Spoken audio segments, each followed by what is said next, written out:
Hey everybody, and welcome back to DADBEAR.Downtime and another episode of our Plausible Deniability, a Space Engineer Survival scenario. We are going to do something a little bit different. It's been a couple weeks since our last episode, and I'm actually trying to do something a little bit more complicated. I hope it works out, but I'm looking at about 4.5, almost 4.5 hours of raw footage that I'm going to try to consolidate into a better video.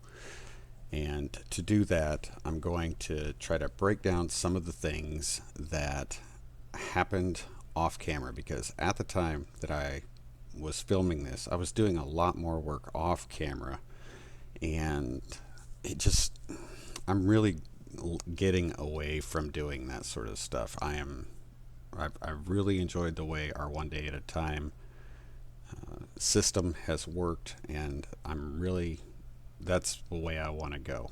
So unfortunately, I'm dealing with a lot of footage, stuff that was done, and sometimes I didn't know whether that footage was actually going to make it into an episode, and so now I'm going to try to consolidate this to get it to be less choppy. So our last episode, we were working on our asteroid base, and we ran out of iron. So I spent probably almost 2 hours going around trying to find a source of iron, which took a very long time. And in fact, the nearest source of iron I could find was almost 22 kilometers away. On the way back, we got a wreck detector ping, a small grid.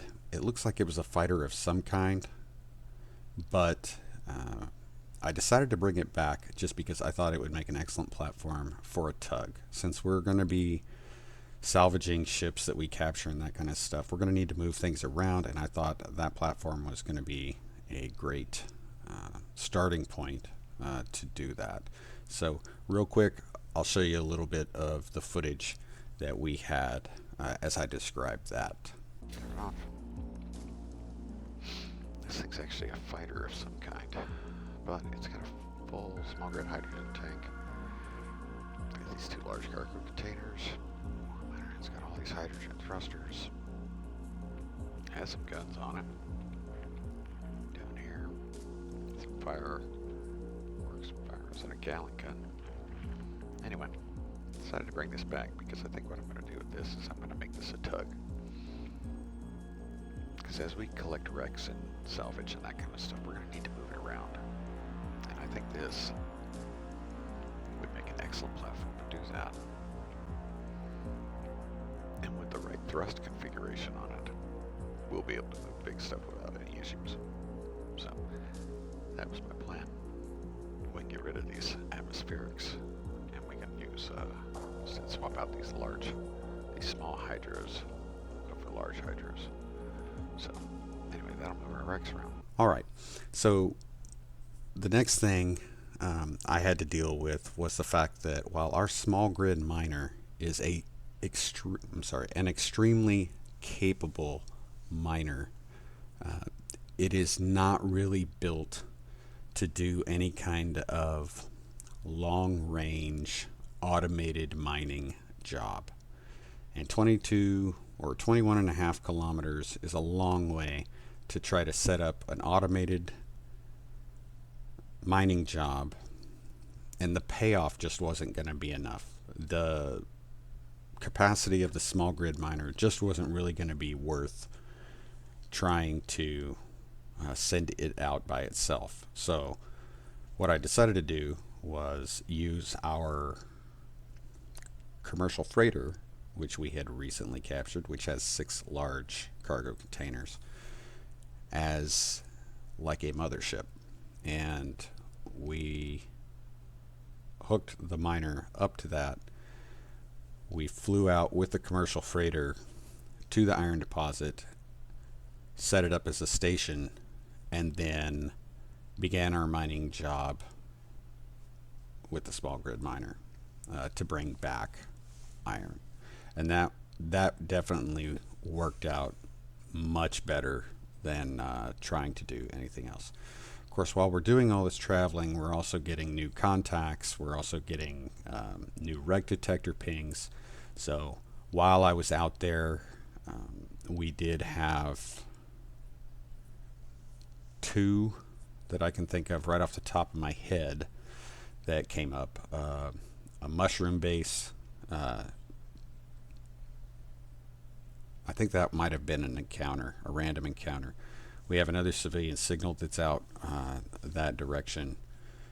There was another large grid, huge ship that actually had 4 jump drives on board, which would be a huge asset. And then on my way back, we came across another random encounter, an F section random encounter that I marked, but I did not capture because the F section encounters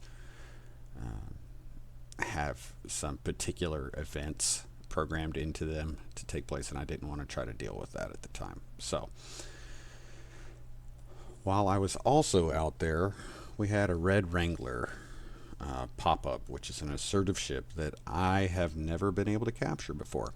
So I went, decided to give that a shot. I actually got to the ship. It did call in support, but I was able to get on board, captured the control, not a seat, it was a control console. And then I went back to take control or get rid of the remote control in order to capture the ship. And of course, as we've known this, and they explode. They have a self-destruct mode when you grind them or when you've damaged them enough. I thought I was back far enough. When I shot at it, it exploded and it killed me. What I hadn't realized is that remote control was sitting right underneath the hydrogen tank. And when it went, it was a big explosion. So I spawned back here at the asteroid base. I flew the 20 kilometers out to where the Red Wrangler was, and immediately ran into it too fast and killed myself again. So we added 2 deaths and a splat. So the worst part of it was that the explosion actually destroyed the assertive ion thrusters that were on board, which I was really hoping to capture, because those assertive thrusters are what I want to update our ship with, our Leatherback, which is the name of our big ship. And we got it. So unfortunately, those thrusters were destroyed, but I did bring back the Red Wrangler for salvage. The other thing you might notice, it might be cut out. We had a number of mod conflicts that were causing some weird stuff on the displays, and those may end up getting cut out of this part. But the other incident that took place is while we were out with the initial search for iron, the base got attacked. The commercial freighter took damage, our small grid miner took damage, and all of that had to be repaired before taking it out to our iron deposit. And then, let's see, we also had another, not encounter, but we also had another issue with an Incon ship. I believe it was an Incon ship came by that had some of the hired gun escorts. They were close. They did come close, but when it looked like they were going to engage us, they were actually engaging an unknown contact or an unknown signal. But attacking that brought them closer to us, and we actually had a hired gun come after us. I took our hired gun out to fight it, and quickly discovered that hired guns are terrible at using hydrogen. I ran out of hydrogen in no time, and found myself afloat in space, couldn't do anything, and had to stop it, and left it floating out there so that I could go retrieve it, which I later did. And after we got the iron back from our iron deposit, we began work, continuing our work on the asteroid base, and that's where I want to pick up. So thank you for checking out the video, guys. I know this is a really long introduction, but it's only because I'm trying to give you a synopsis of really the better part of 4 hours of work that I want to cut down so that you guys don't get a bunch of choppy videos. So I appreciate you sticking with it, and I will wrap this up by saying, if you like the videos, do me a favor, hit that thumbs up, hit the subscribe button and the notification bell so you can find out when we got new stuff coming out. And then, of course, if you know somebody that might like the content, hit that share button and let them know about it. And as always, please leave comments. I really love getting comments. I will reply to them, and I will take advice, tips, tricks, questions, anything like that. Throw it in there. If I did something wrong, let me know so I can be better. And guys, that's it. We're going to get on with this, and I will see you at the end of the video. Good afternoon, everybody, and it's been a little while since I've been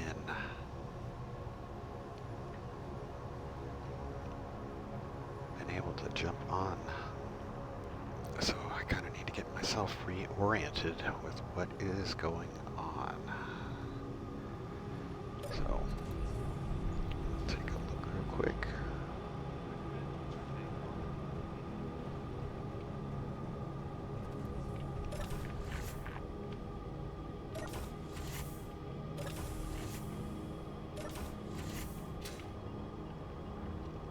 So we should have a commercial freighter there filling up with iron with our miner.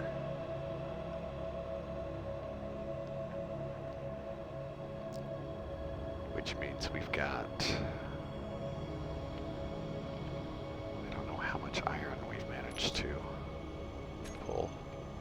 So let's take a quick look.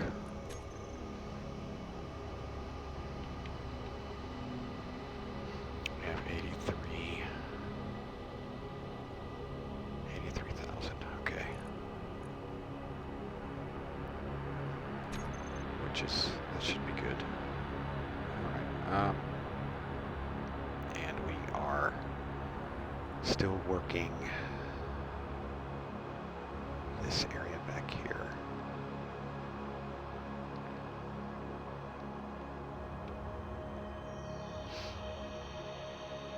Okay. Alright, we've got this large cargo, this large cargo.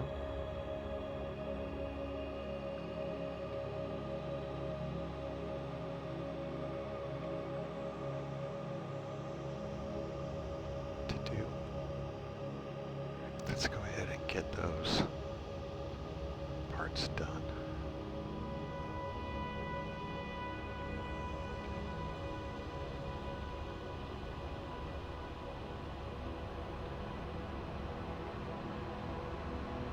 I didn't check to see if I had anything in my build planner already. It doesn't appear that we do.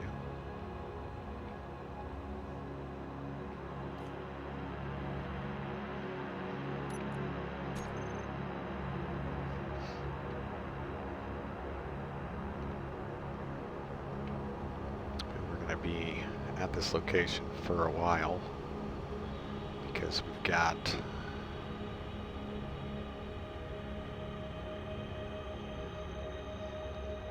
a lot we're going to have to build in here, and this is really just trying to get the basics put in, but I get these cargo containers done, and then I'll try to give you an idea of what my thought process is.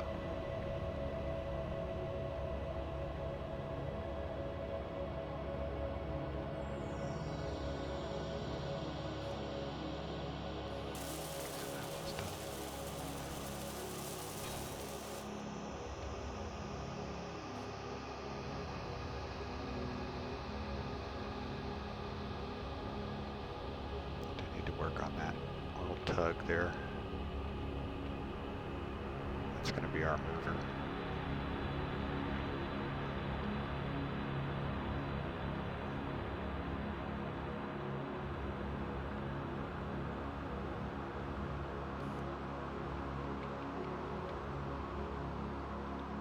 I'm feeling silly. I could have just been pulling these parts from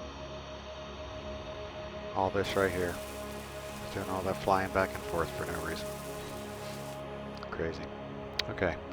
So if I remember correctly, down here, of course, is going to be, we've got the industrial side has started. I do plan on putting an additional refinery, maybe more, and a assembler down here with modules. The cargo, I wanted to pull the cargo, wanted that to be up here.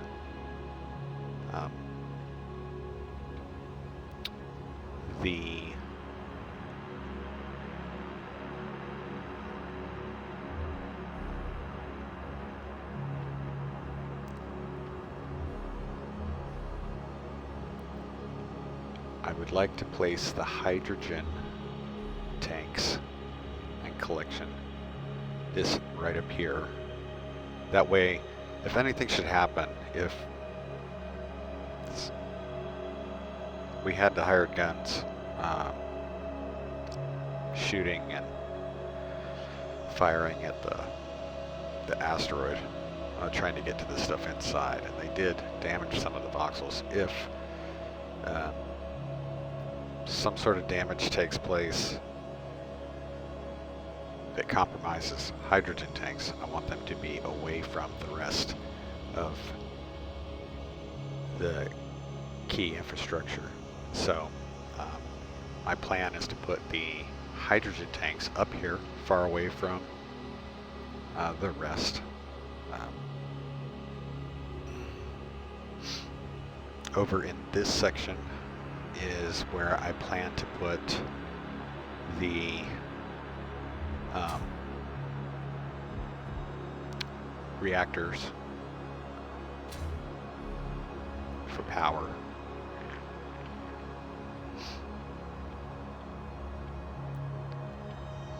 And this area up here is going to be the command center. So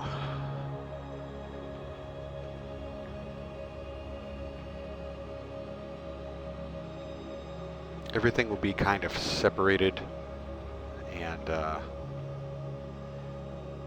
that way it kind of makes the most of this entire large space.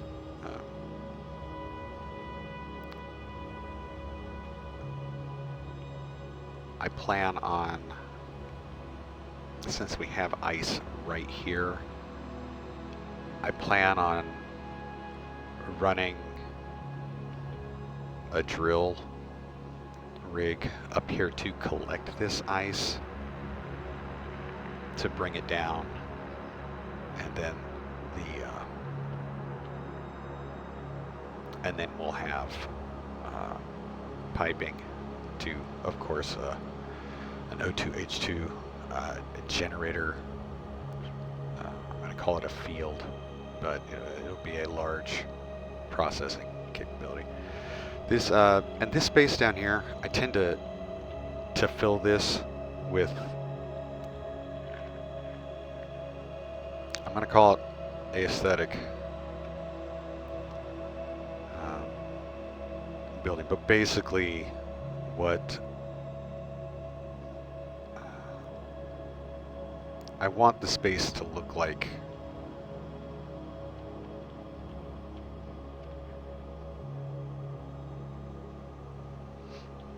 Not so much like it's being lived in, or being used. It may be just some like support structures, shelters, stuff like that. This area is going to be closed off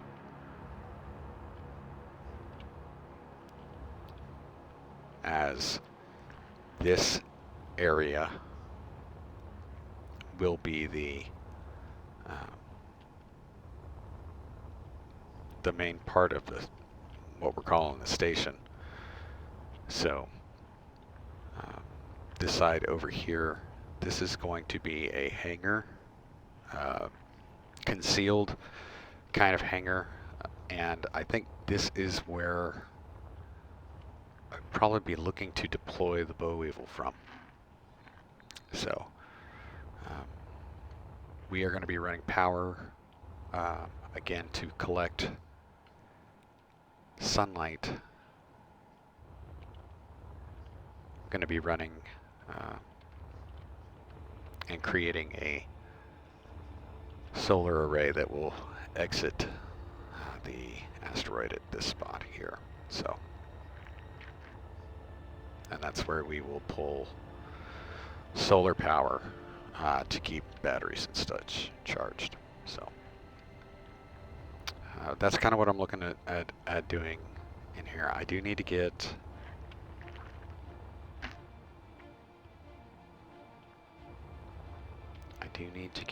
the I kind of need to get the layout for the hydrogen tanks so we can start getting those built. Real quick, let me check to see if there's anything else I need to do out here first.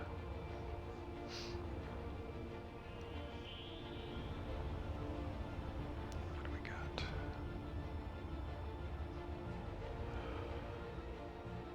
That was disappointing to lose that. That Red Wrangler.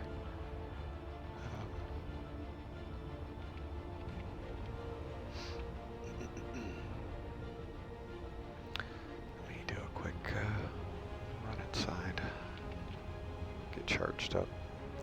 Oh, I don't think I've mentioned it.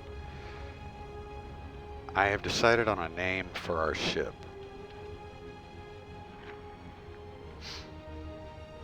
And we're not done with this ship as far as finishing its redesign.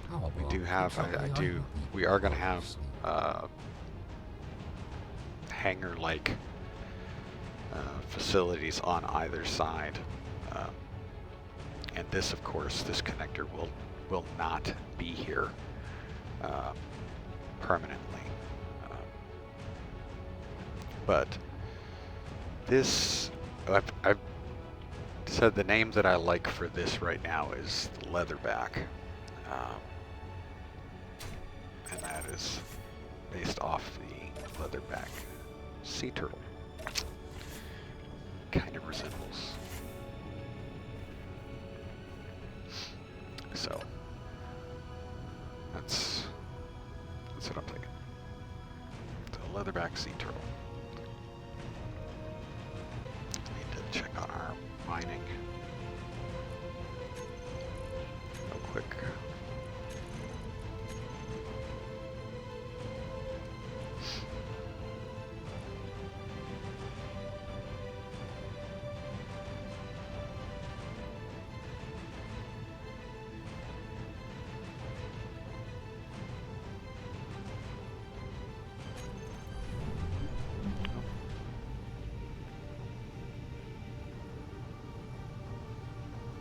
Stockpiling.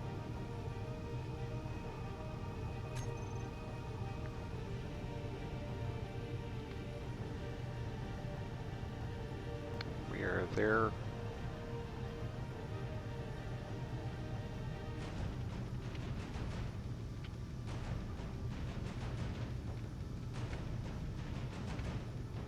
Huh. May need to run out there to get that started. Go ahead and fill up our hydrogen here.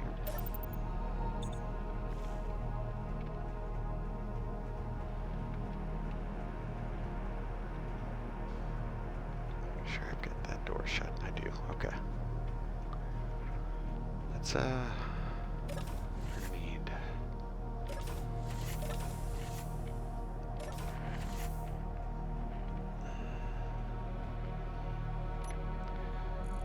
it's going to be mostly plate.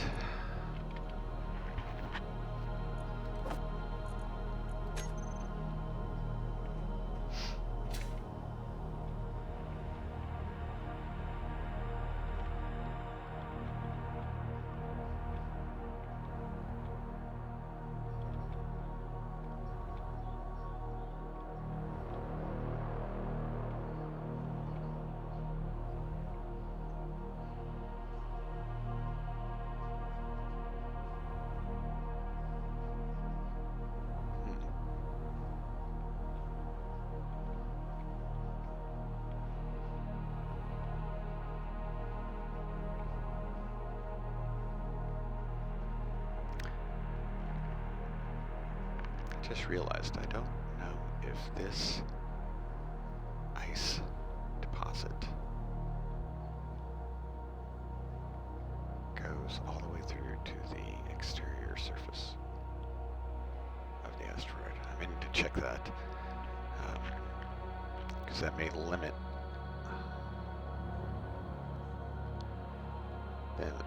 the amount of drilling I can do to collect that ice. So, but we know we're going to have to collect ice. So.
Put a little bit of this in.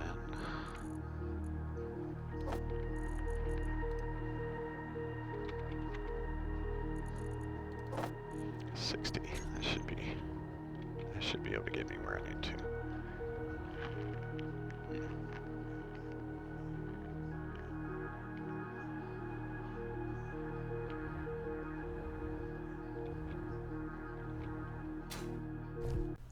All right, as we can wrap up this episode, just let you know what's going on here, because I am trying in real time to figure out the pathway from our cargo containers up to our hydrogen storage facility, as well as try to plan how we're going to branch off from that to actually harvest the ice that we have in the cavern. Doing this all real time, and I'm not always the best at that, so that's why you're seeing a lot of just kind of standing around and kind of thinking out loud. But the next episode, we're going to pick up with how that starts, because I really don't want to drill any more than I need to in this cavern. I want to save as much of the natural terrain as possible. I don't want to do any excessive drilling. So we'll get to it next time. Thank you so much for checking out the episode, guys. I really hope you liked it. I tried to, shorten things up and kind of give you a breakdown of everything that had happened off camera. I hope that worked for you guys. The next clip of video I have is another 2.5 hours long, so it's going to be shortened up, and I'll try to keep all the relevant stuff in there. Anyway, you guys have a great day. Again, thank you so much. Remember, hit that like, subscribe, notification bell, share, and leave comments, and we'll come back and take care of it afterward. You guys take care of yourselves, take care of each other, and always, always be safe. Remember, close your visor, and don't forget your dampeners. And I'll see you on the other side. But until then, I should go.